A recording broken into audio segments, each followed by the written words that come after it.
All right, I am recording, so you can get both links to review if you want on the app.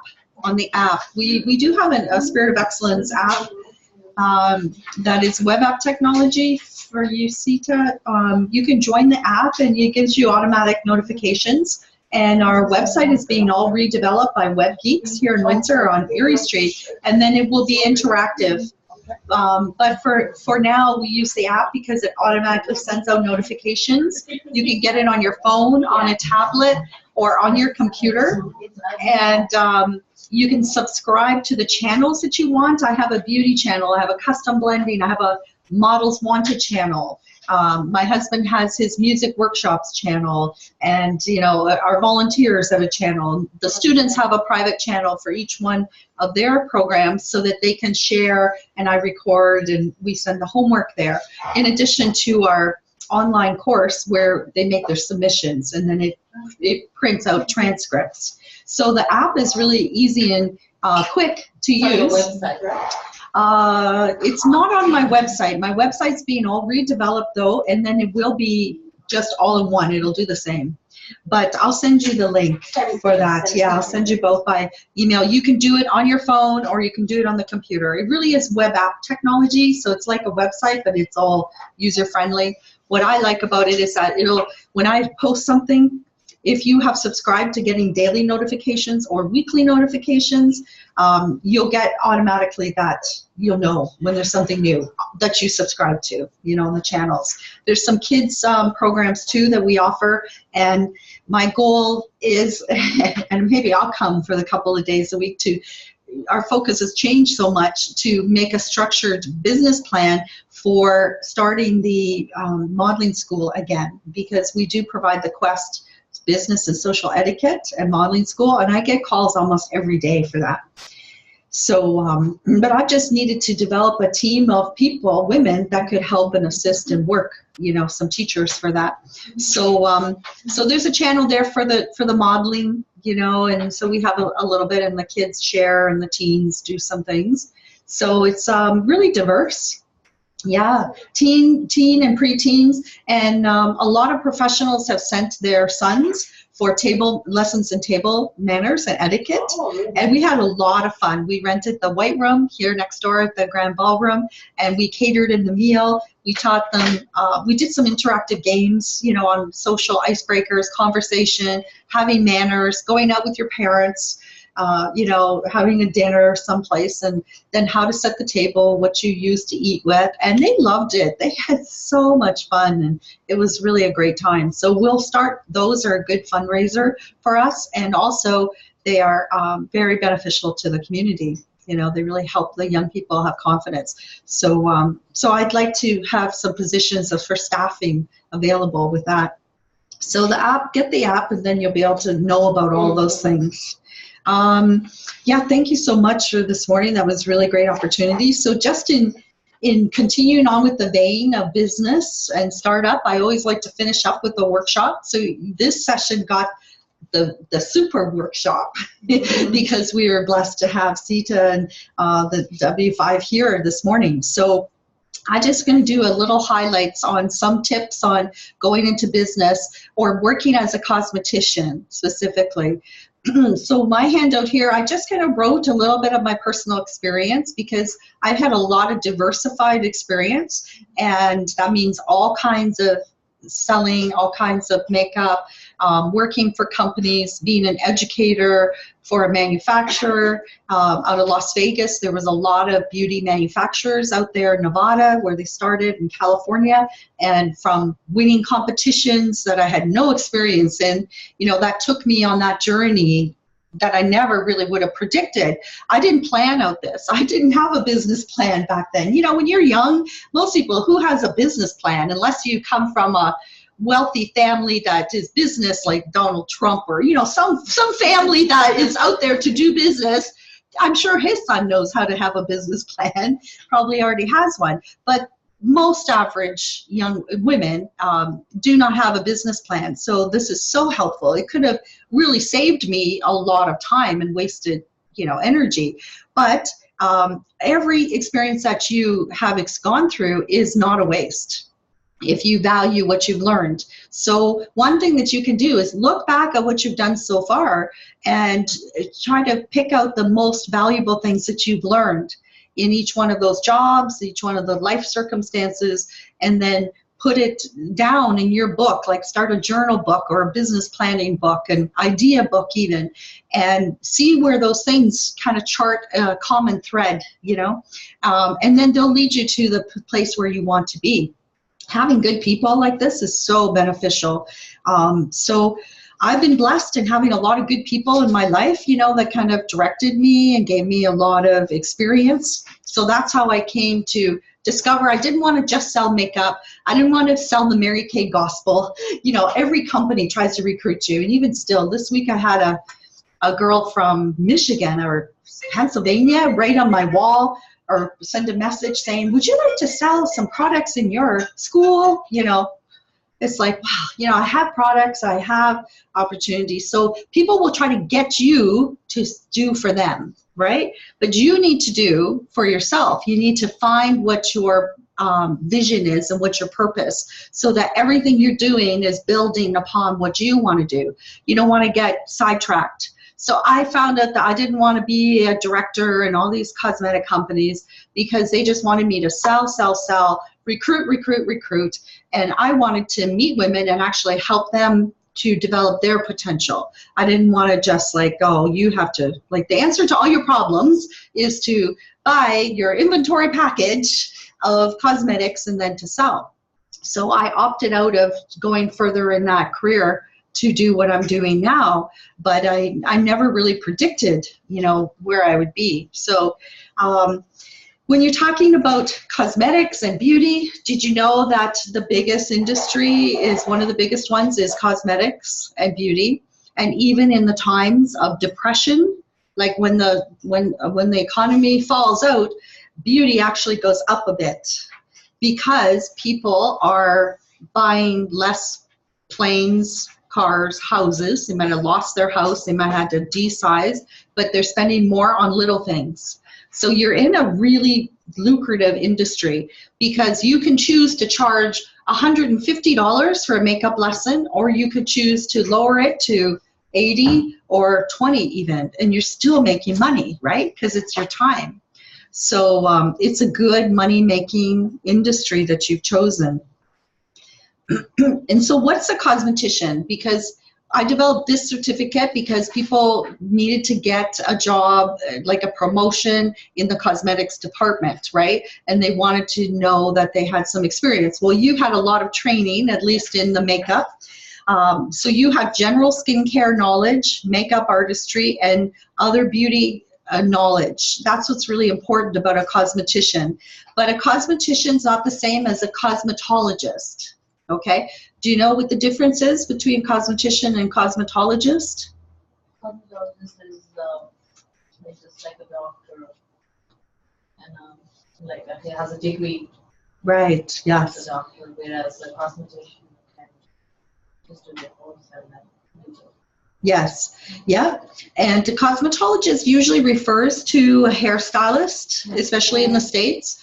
They don't so much use the term over here in Canada. Cosmetology is more aesthetics. So there is a difference, but it would be like my licensed training, like I'm an esthetician, which means I'm trained in everything. And that's why you're here 5 days a week because you have to, there's so much to learn. You have to learn the muscles of the skin. So you're massaging and cleansing with the muscles. So it's toning and tightening, right? Whereas, you know, when you're a makeup artist, you're just doing a cleansing. It's general. So it's much more general. So that's the difference. Cosmetologist is not a cosmetician. And then custom blending, I do teach custom blending in foundations, which is matching the person's undertone and then how to mix it in proportions. So that's a custom blend cosmetician. So you kind of know more about how to blend and mix and match and the formulas. So mostly though, cosmeticians are salespeople that promote a certain line of products, and they work in a drugstore or a retail boutique or the Bay, you know, or Sears or Mac, So, you know, each company will have their own criteria about what they want. Most of them, they'll just want to teach you what they want you to know and what they want you to sell. So in that, it is important that you do kind of make yourself diversified in your research. So that means that you have to take it on yourself to know a little bit about all the products. Sometimes they train you probably with the products in the lines that you carry, like a Shoppers. I don't know, how much do they train you? Actually, different. They train me just like 2 hours. Yeah, and I'm doing everything by myself. Yes, wow. Yeah. So see, they have a lot of expectations on you without much training. Yeah. So like really this course could be, when I first did it, it could be a long course. I trained a hairstylist as a cosmetician because she could get a management job in Rexall instead of merchandising. Merchandising is just like maybe more like stocking the shelves, you know, organizing, working on the floor. Yeah. So she wanted the management job. So they said, well, you have to be a cosmetician. So, you know, which is kind of surprised me because she was already a hairstylist. You know, she was a hairdresser. So actually, it was a surprise for me. Yeah. My manager, she came and told me. I was surprised, and I told her yes. Good. That's wonderful. Yeah. Yeah. So you have favor. Actually, now I have like customer. They came like first time when I speak with them. They told to my manager, "We're gonna come next time because this girl is so nice." Yes. So that's very, very important point is that people have to like you. Yeah. If you're going to do anything in beauty business, they have to like you. So you have to be likable, you know, and you want that to happen where they're going to come back and say, oh, I need to know about this. So you have to kind of broaden your scope of thinking and find out all you can about a lot of different companies, a lot of different products, and then how to use them. So I would say some of the necessary skills, like what you were saying, is organization. And I didn't really mention there that people have to like you. So usually put that, love you, put a big heart there. Because if they don't love you, they won't come back. You know, it'd be like a one-time purchase. So that's very nice, very good gift that you have. Yeah. So care about people. And then the other necessary skills, whether you, because if you don't have these, they might not keep a person, right, working if you're not organized, if you're not neat, and if you aren't willing to clean up after yourself or clean the products. Like in here, we have the custom blending bar and we have all this makeup and that. So that means that really almost every day we should dust it off, right? And then the counters, and then being organized, especially in merchandising and retailing. If you're going to work in a store, they have certain ways things are on the shelf. Did you ever notice how neat they're all lined up? There's like, even my custom blending, you'll see me, I was the sanguine, carefree, creative artist that my mother was a billing supervisor at Ontario Hydro. So she would be like, okay, when you set the table, the fork has to be straight, and the plates have to be 2 inches from the edge of the table. The roses on the plates are all the same angle. The roses up here, you know, you can't mix them all up. So that kind of like, that's how I was raised. So now I'm much more appreciative of it now. So when I walk in to my, you know, place here, I'll look at things and I'll say, okay, all those pumps are all like not lined up. You know, like they should be all lined up. And then they should be by lightest to medium color, a little bit deeper color to the deepest. And then the toner should be all together, you know, and the pearls.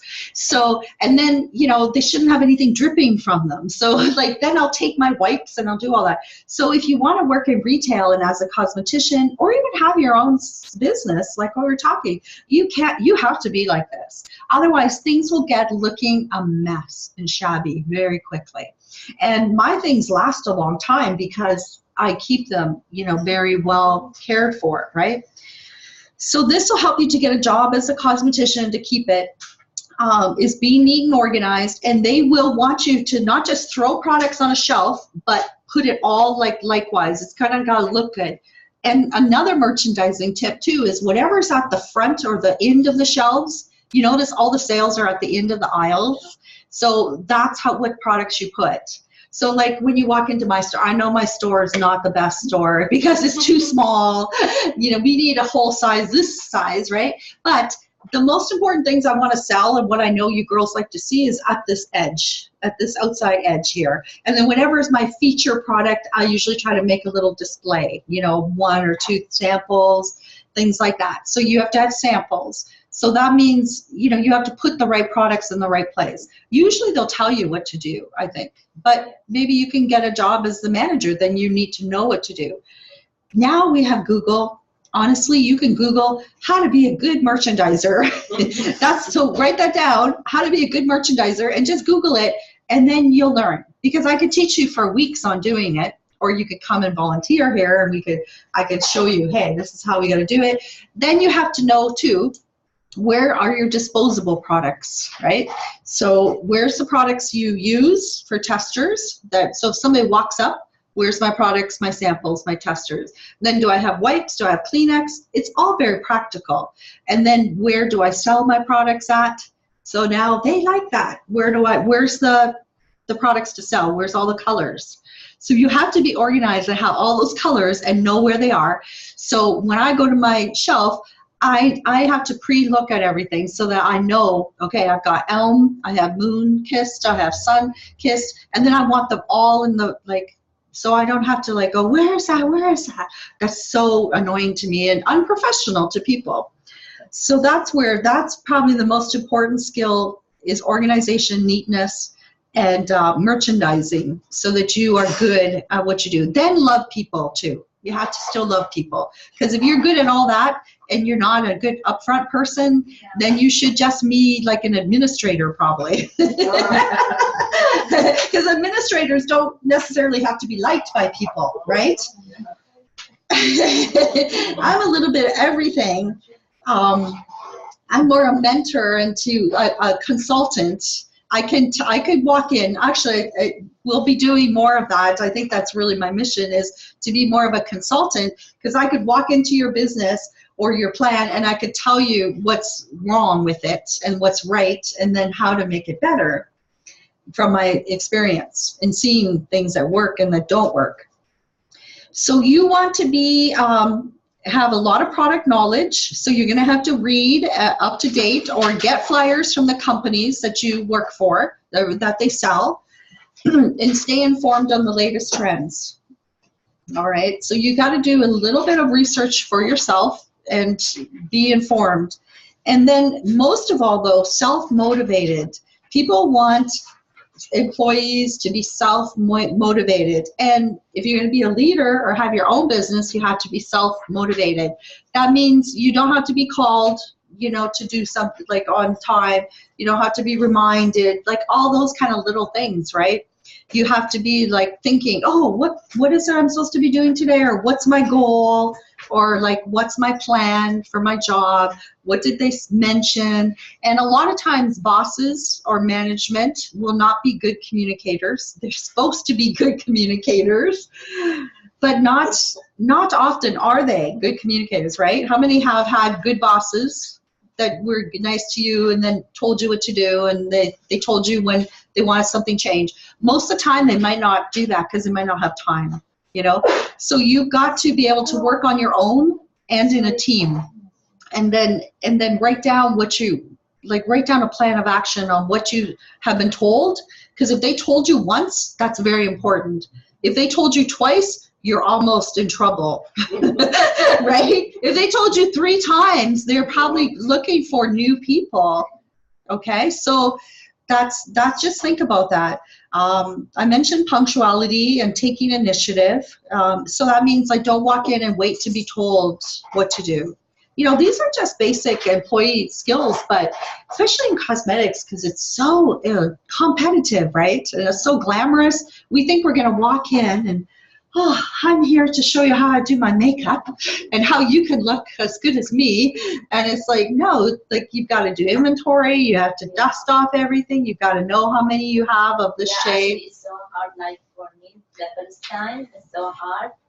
But I can do, like she gives me like everything, I do everything. Yeah. So what's some of the things that they have you doing?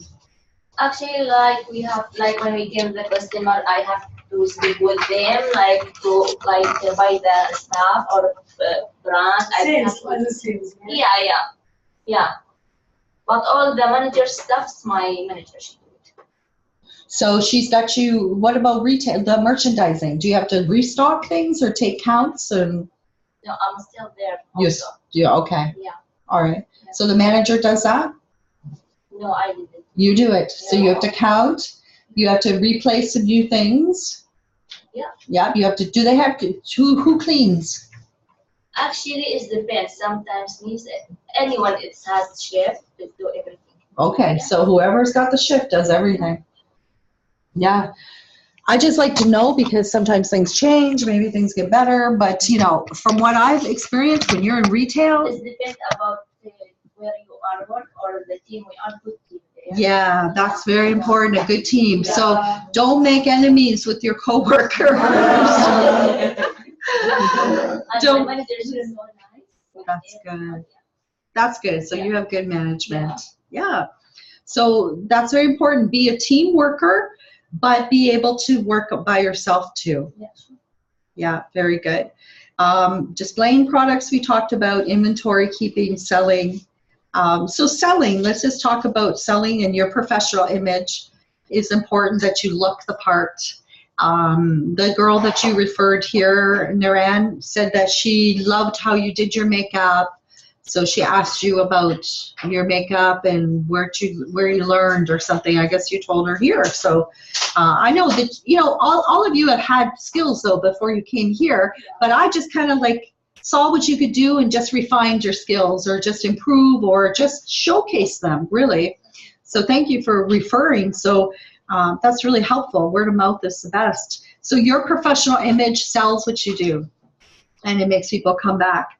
And then selling is also important to just remember all it is finding out what people need and how you can help them, and then giving them what you have. So you don't have to be a high-pressured salesperson. There's, you know, you do need to speak about what you have.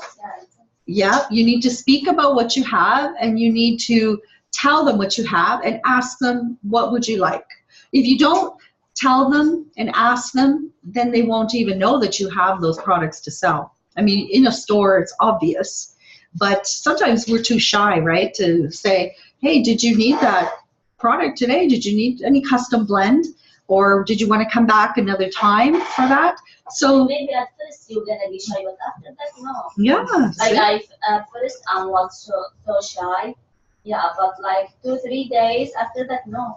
That's So good. For me, Yeah. Yeah. That's good.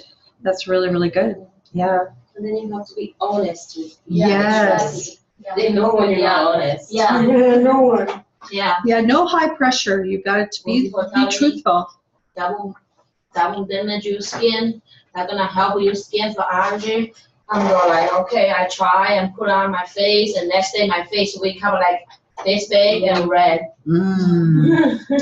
Yeah, yeah. So you do have to become knowledgeable about what is typically the line of formulas for each company, and find out what is their niche, like what is their specialty, what does this line specialize in, what are they really great at. So being a cosmetician, you have to know a little bit about everything, like a lot of different types of information, and then that will help you, you know, a lot.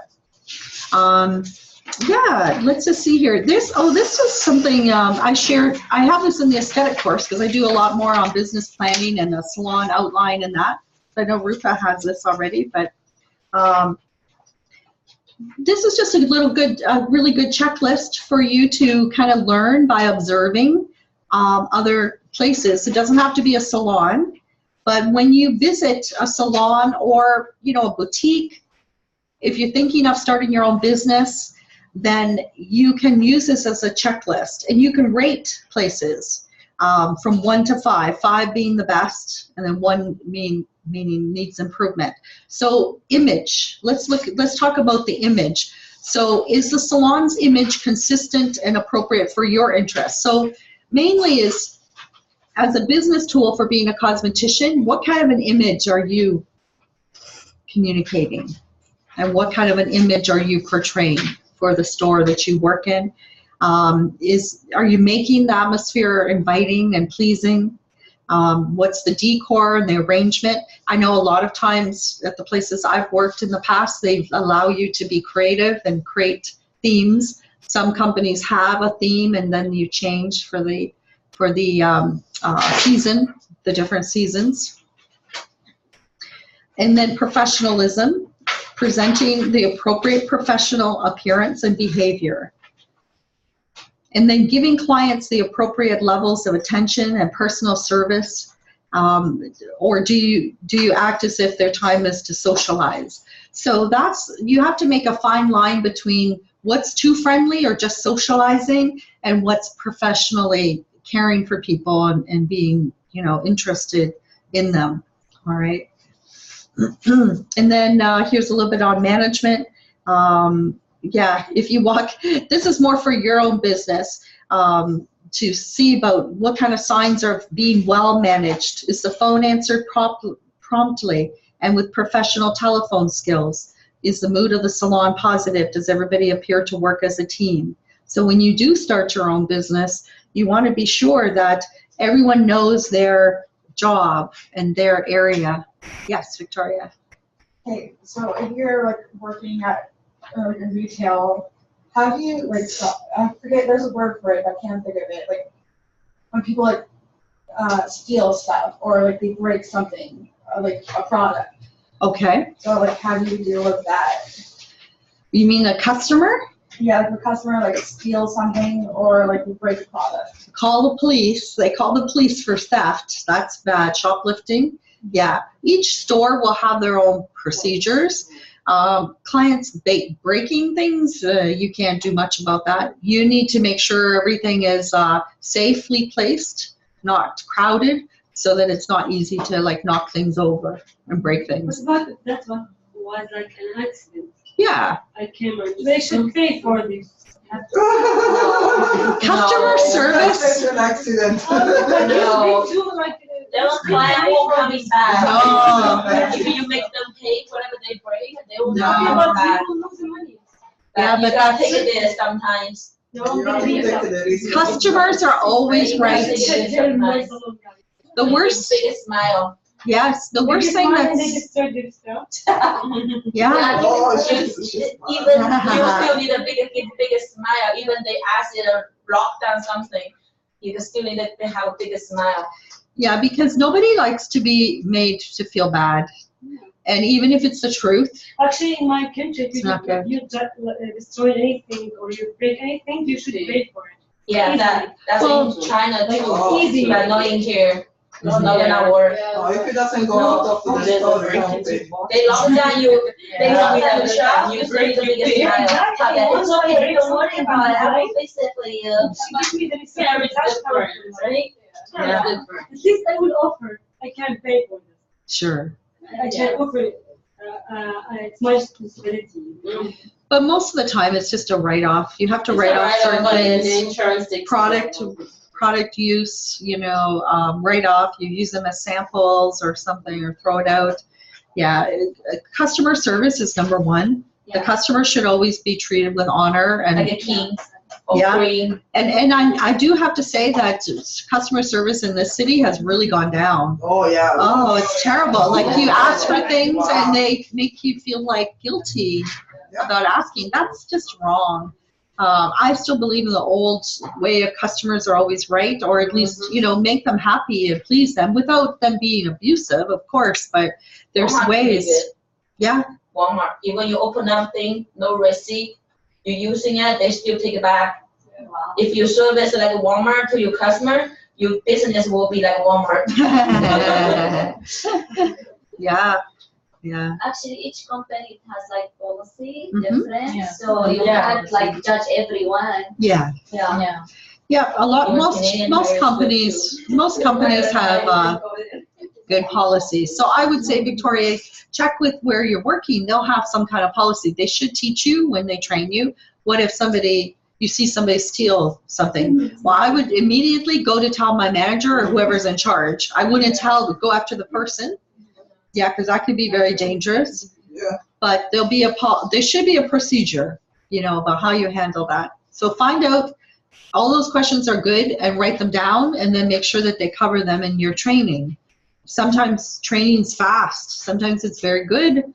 Sometimes it's not so good, just depending on where you're at. Big companies usually have, well, maybe good training, just depends on the manager. Yeah, that's a good question. So yeah, client service, and that's something I like to really stress, is that you immediately acknowledge people without making them feel like you have to buy something or what you want, but just a nice greeting them, that you acknowledge their presence when they walk into your place, or like here at the school. And then I always make sure I see people off, too. So you wouldn't do that if they're just browsing, but if you're servicing people, make sure you finish your service. Don't just get distracted and start talking to somebody else. Another thing is, don't talk to other people socially when you're serving somebody. Keep your attention all on the one person. Yeah, if you're going to have your own business, compare prices. And nowadays there's so much you can compare and shop around. So you want to be sure that your services that you're going to offer are comparable to the demographics of the people you want to help. So whoever you want to sell your products to, you've got to check, what are they customized? What are they customarily paying, okay, for your services? Be sure that you know where your retail area is, and that you have it easily for people to know where they can buy their products, where they can check out. Is it well stocked? And you have to know how much stock you have. You have to know your inventory, and then every week or once a month at the most, you should be checking off what you sold and minusing it from the inventory chart of those colors. So if I was to go and say, I wonder if I have 10 elms today, foundation, or if I have this color pencil, I should be able to look at my list, or know where it's at. So that's part of being a cosmetician, I think. When I worked in a store, you had to know where your products are. Yeah, know where they are, so you can go, yeah, I can get that right away from somebody, and you're thinking about it. And then in salon marketing, posters, promotions, makeup posters, makeup, like from Vistaprint now, you can do beautiful advertisements of your work. That's why when I try to teach the makeup students and nail students to take really good pictures.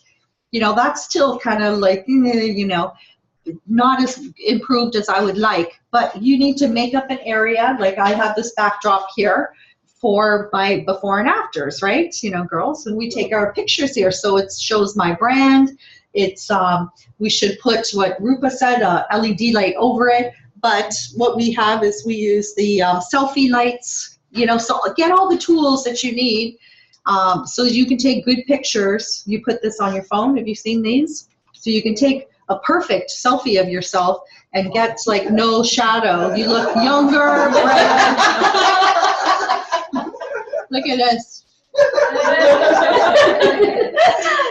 This is the best gift that one of my board of directors gave me. He's a photographer. He said, Colin, you need to have all your students get one of these.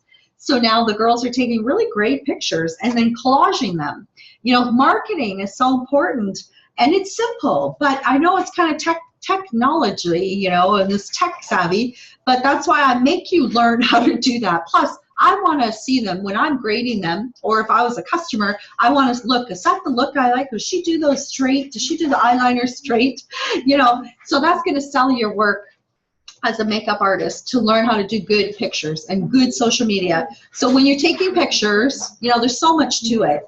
I could do a whole course. My brother was a professional photographer, and then I've always hung around with photographers and stylists, and I'm a stylist, fashion stylist. So I look for what's behind them in the picture. Like, is there somebody's coffee mug with lipstick all over it? Like, you don't want things that are going to be distracting to your marketing.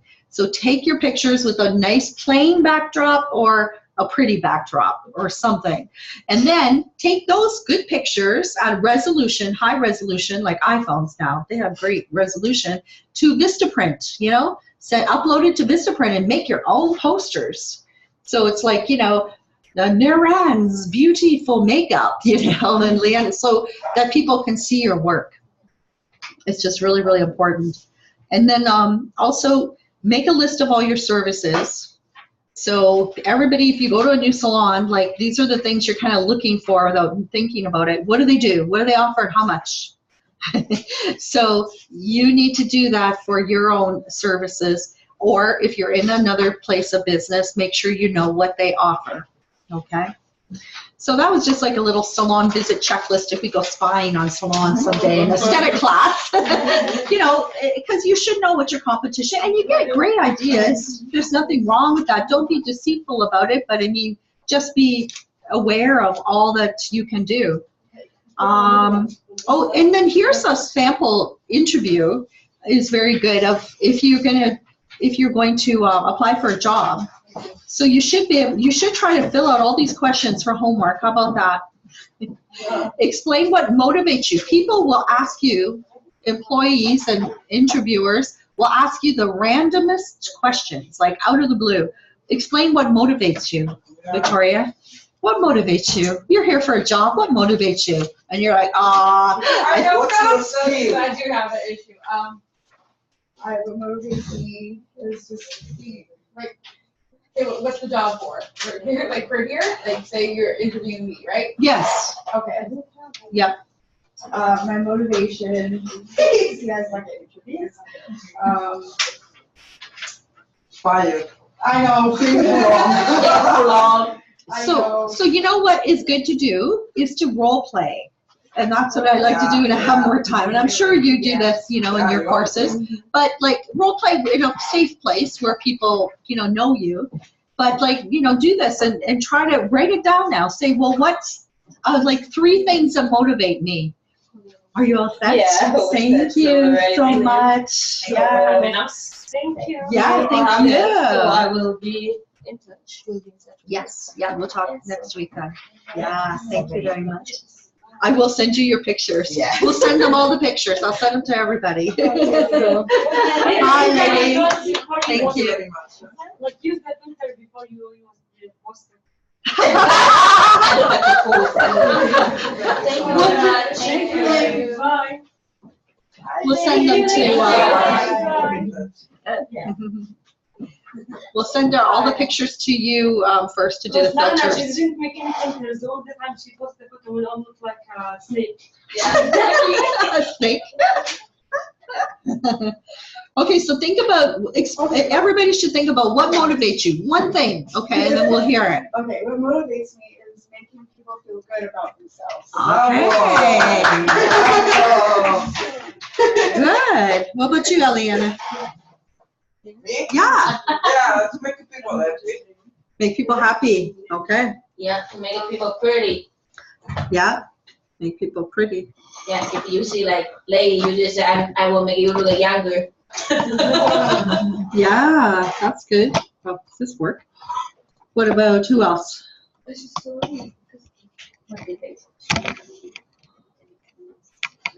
What motivates you? To do what you are doing. So if you were here for a job interview, that's an interview job question. Because people want to know what, there's different motivational gifts, actually. There's a whole study on that. I was trained in that in counseling and people skills what is your motivational gift? Some of us are motivated by giving to others, like giving. Some are motivated by serving. What did you say? Receiving. Yeah, not so much. The motivational gifts is teaching, giving, hospitality. What is the other one? I haven't thought about this for a while. But there's like 5 different motivational gifts. Some people work to give. You know, they work to give. So why they'll ask you this question is because they will want to know what's going to motivate you every day to work for them. Yeah, what's it gonna bring some money? Yeah. So you have to think about that. But what do you think? Is it better to make a long story or just a short and go to Short, the point? 1 sentence to the point. 2. 1 sentence. I can't do this. I'll do this up here. Yeah, just you just want like a one sentence answers. So you need to think about all the questions like here and write them down so that you can do one question answers. I can't get up. Can you grab this and put it up there? I don't want to film myself anymore. No, but hands behind. Yeah, but you gotta put the cord behind.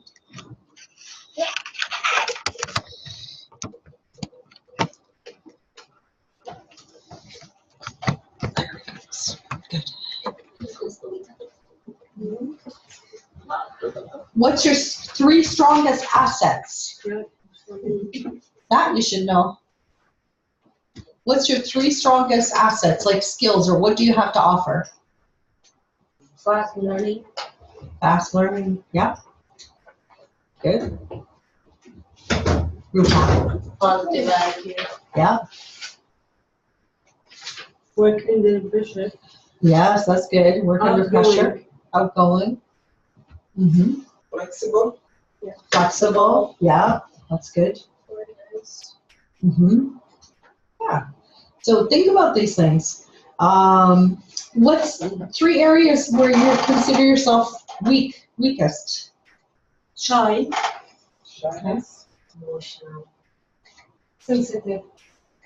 For me, I'm so sensitive. Same. Stress. I wasn't this What's yours, Nora? Stress also. Yeah. Stress. No, Yeah. stress. Yeah. I'm not sensitive. I'm not. I just was weak. I don't know. I get pissed off fast. Mm-hmm. That's so good. What's that? I get mad fast if I don't like the Yeah, situation. yeah, me Yeah, too. temperament. Oh, Temperament. I. Yeah. I get really, like, if I get, like, if I'm working at work, when I work at a restaurant, so if I Yeah. have, like, 6 tables that need to have their order taken, and I need to bring food out, and I need Yeah. to bring this person up, and I need to do this, so I'm, like, really good with doing it, and then there'll be one thing that, like, I drop a cup of water or something, and it's, like, waterfalls, like, it is full collapse, like, I am game over at that point.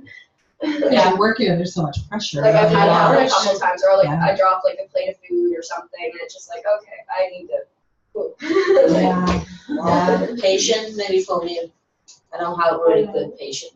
Right. Okay. That's yeah. I have been confused, like having a couple people just like in my coming at me, you know, like Victoria. Victoria knows everything. We don't.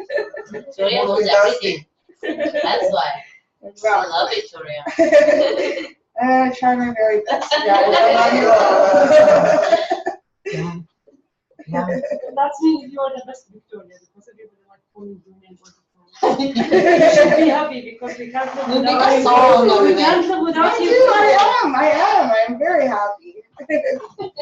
Very. now here is like when you come here, if you don't see Victoria, something wrong. Something, I know. Here is Victoria. Yeah, exactly. That's what's happening on my the collage is not posted. Victoria, she posted to me, so that's my fault. Victoria. Then after that, she told me you should post them by yourself because it's stop putting like let the people do something. We were supposed to have somebody yesterday. What was it? Oh, Anu with her new phone. Speaking of posting, she has a new phone. Yes. Okay. Let's see. What's another good question? Wow. This is a hard one. Describe the perfect supervisor-employee relationship. As friends. What's the Do you think it's question? easy though to be friends and be? It's kind of hard. For me, As respect. friends. It's not that hard.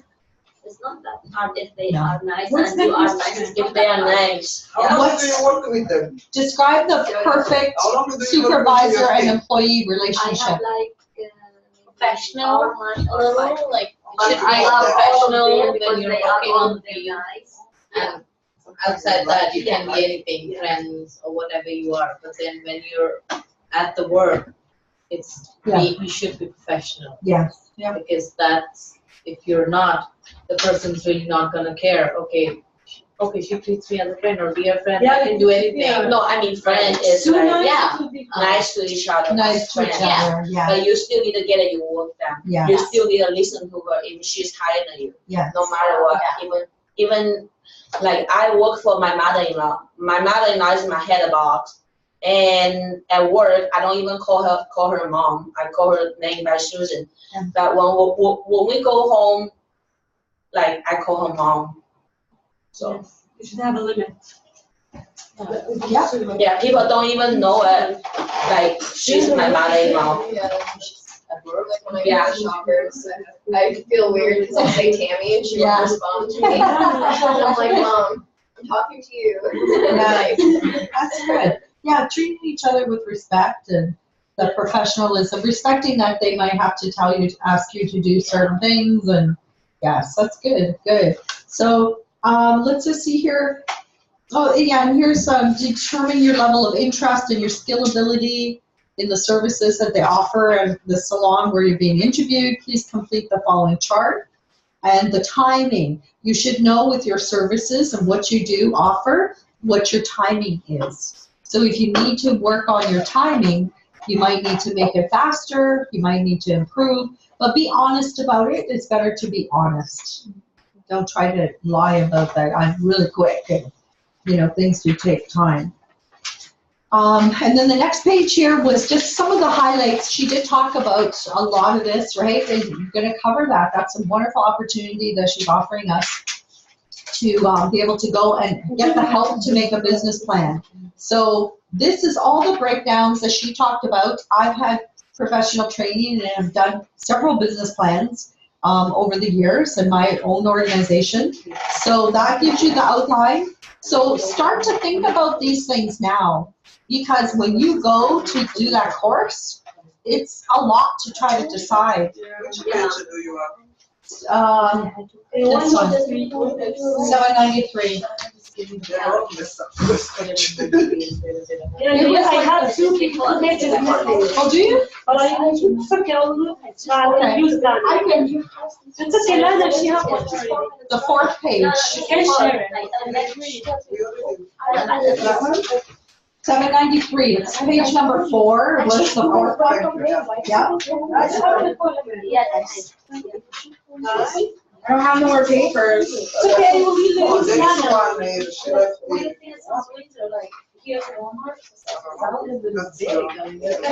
So it's it's after. It looks like there's components of a business plan. Okay. So I would highly suggest that you think about this and try to write them out. And then they will perfect your wording and make it streamlined. And because that's what you need to make decisions on, is all those components. You know, what's your vision? Remember, I've talked to you about what's your vision, what's your mission, and try to have you write those out. Market analysis. So it gives you all the info. And then I know we're starting running out of time. Then the business registration info is important for you, though. Okay, so can you just read that? Yes. So if you're going to start a business right away, this is where you register it at. So don't just Google it, because some companies charge you to do this. Okay? So this is the right link, which is the Ontario government, ontario.ca, and this is how to register your name. I think it's $65 or $60 to register. Yeah. And what this gives you is a master business license, which is called MBL. And when you go to make a business bank account, you should have a separate bank account than your personal. You shouldn't be buying things from your personal if you're going to run a business. That's a no-no. So they will ask you for this piece of paper, a master business license. All right? So that's proof of your business name and registration. And when you choose a name, you have to before you choose, you have to enter the form online, and they'll tell you whether you can use that name or not. Yes. Yeah, because my name, I had a problem with somebody my Ministry of Role Modeling the Spirit of Excellence, or otherwise known as the Spirit of Excellence. So we're registered like all across Canada, and somebody didn't register their name or try even, and they said they were a charity. They weren't even a charity, they weren't even a business, and they never even registered their name. And they started using Spirit of Excellence. And it caused so much confusion, and that's why the government won't allow more than one name, especially in a similar type of business. If it's a limousine business, I know there's a limousine business that's called Spirit of Excellence Limo Service. So they might be able to get away with that. But if it's a woman's or a beauty school or a ministry, you know, they won't be able to use the same similar name. So it will have you check all your name first before you register, and they'll tell you whether it's available. Okay. In Google, you have two names, Costa Beauty and once I think I called you. I have three. In Costa Beauty, that I called Spirit of Excellence. Which one is cheaper?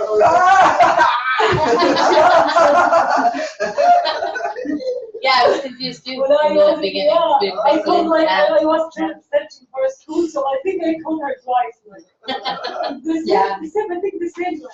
I'm kind of a complex person, you know. No, so our main organization has the name Spirit of Excellence, and the Ministry of Role Modeling the Spirit of Excellence, because when I incorporated as a charity, your name had to tell what you do. That's what I got approved, because not everybody gets approved for that level of business, right? So it's not like just registering your name. You go to a higher level of the government and you ask for permission to become a non-for-profit, and so you have to have a name that explains what you do. So that's why I have the law But now name. the school name is Costa Beauty. That's just one. I have 3 divisions, so it's all part of the charity. So the beauty school. Yeah, so we have one umbrella organization, like let's say a big umbrella, you know, there's an umbrella, and then there's Costa Beauty, and there's JK Rhythm of Grace, and there's Worship Arts Institute, and the Quest School. Oh. Yeah, it's all part. So there's it all is funding the charity mission. So we have 3 branches. So we're kind of like global minded, really. So that I didn't want to have separate companies. Like, why make another company? Exactly. No, it's because it all is doing. Yeah. I only started teaching and taking more women because it was a good way to build the mission, like our goal and the funds. Yeah, but now I made you all a part of the mission because it's like, yeah, this is really helping women. So this is a good purpose for us, and it does fit. Yeah. So it's all under the Spirit of Excellence. You won't need to be that complicated, you know. You have a basic business with one name, and that's it. So it's not expensive, and then there depends on what kind of business that you want. And I would actually Google a little bit more research about the type of business you want. If you have questions, I can help you with that, or I'm not sure how much they help you with that, Sita. But there's like a partnership, there's sole proprietorship, there's partnership, and then there's incorporation. So do you understand any of that, the differences? Yeah, we do. Okay. Which one is the best? Okay, so which one is the best? If you just want to run the simple business by yourself, just sole proprietorship. And you can have staff. If you want to really go bigger, I would spend the money to do an incorporation. The advantage of an incorporation is that it relieves you from personal liability. So let's say you have a house and you have a savings account and you have tuition, you know, you have something planned for your future for your children, then I would not make it just a sole proprietorship. Unless you're just doing small business, like maybe freelance makeup artistry, that's okay. But if you're going to have a salon and then, you know, expand the salon or just have a salon with a location, I would do it as an incorporation. Because then if something happens to your business, they can't come after you if you're incorporated. Or if you close a business and you owe some debts, they can't take your money. You know, so it has those, and I'm sure a lawyer, my nephew is a lawyer, there's a lot more to it, but that's kind of the basics. Your personal assets are not attached to an incorporation. But if you are in the sole ship, yeah. So You have proprietorship. Yeah, you have to go with your asset. Like they're gonna count your asset, or you can do No. separate. This. No, you just keep it all separate. You can, yeah. Yeah. But if something happened and you went bankrupt, or if you closed your business and owed a lot of money, it is like you. It is you. So they're gonna take your assets. But if you're just doing small business, that's not going to happen. We have to see everything before I will start. I will just hire the lawyers, sit down with them, asking them so many questions, pay for the hours. That's the idea when I got married. Hire lawyers, sit down with them, talking to them, how if the things happen, how much is my husband, how much what I can do, the save money I have it right now. So I gotta get approved everything. So if anything happen, he cannot get anything. Just hire the lawyer. Hours $100. Yeah, that's a lawyer. So if You only ask a question. Yeah, for an hour you say, yeah. Yeah, 150. you ask a question, it's usually like 350. and they don't do Lawyer. anything. And I'm in and out like less than hours, and then I think they charge me for 100 or something. It's a guy. Wow. So if you're married, if your salon takes off and you really do good business, those are all things you need to think You about. need to think about it, because I'm not saying my husband right now is great, but who knows down the road? You don't want to be hurting people, but at the same time, you gotta do the wall. People don't hurting you, right? When there is a fight, there is a fight. Yeah. So and plus my mother-in-law is a lawyer, so you gotta be prepared. Yes. So that's you need to make the business plan, think about what you really want to do, and then do it the best way. Then get your advice, but don't go to a lawyer without you knowing exactly what to tell them, because you'll waste a lot of time. So you need to have all those questions figured out exactly, like have a business plan. Then they can tell you how it's best to do it. Most of them will tell you probably to incorporate, to make a official corporation, so that, if your husband leaves you, he can't take half of everything that you built, so that's what it protects you from. Or if something happens, a tragedy, and you have to close it, that they can't take your house, because you have a line of credit, things like that. But if you're just going to do makeup artistry, freelance, do weddings, all that, just incorporate, just do a sole proprietorship, simple business. But then you need to have a business bank account. You need to buy things, keep the receipts, put it in an envelope, date by month and type of products, and then keep track of your bank statements. Get a bank statement, not just a passbook. Not just a passbook. That's no good. Get an official paper bank statement, and then you mark down what all of the things that you made, and you should have those receipts should balance with your bank statement, and your expenses should balance with the debits on your bank statement. Can you use Visa? Yes, Visa is very good, but it's kind of tricky if you have a personal Visa. But it's like, can you do let's say I have a banking account that's just for my business. Yes. And also, I'm pretty sure you can apply for Visa. Yes. And you gotta use that Visa only for your business. Am I understand good? Yes. Okay. Just use it for your business. So don't start to take or buy stuff from your personal bank account or your personal Visa, because it gets really complicated then. It's messy. And you can't keep track of what you're really making. Okay? And then keep them filed in an envelope or a file folder by month. Like, January, this is my income, all the receipts. You should keep receipts. You shouldn't do things under the table and cash, because it can backfire on you, What do you mean? Don't just say, well, I'll just charge you $50, but I'm not going to declare it. Oh, you know why I'm asking? Because my mechanic, I always pay cash. So, yeah. Yeah, it's just because they're doing it so they don't pay taxes. The problem is that the Canada Revenue, they might have spies out there that do that, and then they see you start to do that. That's why I tell my girls, no, you have to pay tax, because if it doesn't show that I make any money, I can't have a business if you don't make money, okay? So you can't do it under the table. Like, it's not good. I'm not going to advise you to. You can get problems later on. Yep. So I will go into a large salon. They will tell you, I'll pay for debit, pay for cash, I know what the mean pay cash, no tax, or pay cash, I give you 10% discount. But what's the between different debit card and Visa? Okay, debit cards charge you a whole lot more because it's directly linked to the bank.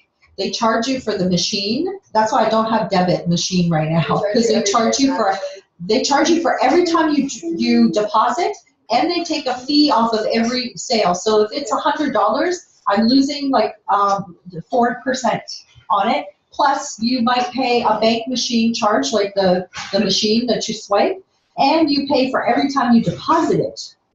But what is different though? They don't let you use in a MasterCard and Visa, but they allow you to use a debit card. Yes. So Visa and MasterCard have sold out their businesses to all these other little like machines like this, and for competitiveness, for competition. So I can get a Visa merchant account easier than I can get a bank merchant account. The bank takes more money. So why they allow you to use a debit card instead of Visa? A lot of salons, they don't take a Visa. They don't take a MasterCard. Credit thing. Probably It could be that they didn't everybody's credit. That's the time I do. No, because if you went to those salon, a lot of time they will say, oh, we only take So you know what? debit.